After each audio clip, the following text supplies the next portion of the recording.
Have you ever read something or heard something and thought, what in the world ever led up to that having to be written down or explained? I bought my wife a set of riding boots the other day, and when we got them home, we pulled them out, and I was going through the little manual that comes with it, the care instructions, and I read this. This is under safety warnings, and it says, under the heading of misuse that will degrade the boot's performance, Blitz XR boots must be worn to provide any protection.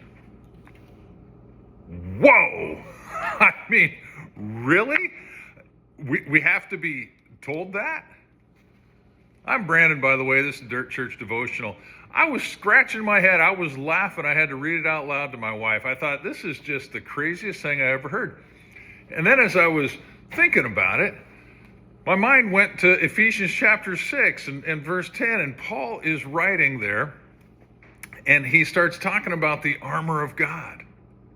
And twice in this passage, I don't know, 4, 5, 6 verses, twice he tells us to put on the full armor, and then a third time he begins to explain the armor. He's talking about the belt of truth and breastplate of righteousness and feet fitted with the readiness of the gospel. He's talking about the helmet of salvation. He's talking about the shield of faith. He's talking about the sword of the Spirit. And the whole time he's telling us, hey, you've got this. Pick it up. Put it on. Get dressed. Don't go out half dressed. Don't go out, with something else that you think looks. Get this on. It's not going to do you any good if you don't put it on. You see, here's the reality. There's a big difference between having something and actually using it. There's a big difference between knowing about something and actually knowing something. Or maybe I should put it this way. There's a big difference between knowing about God and actually knowing God.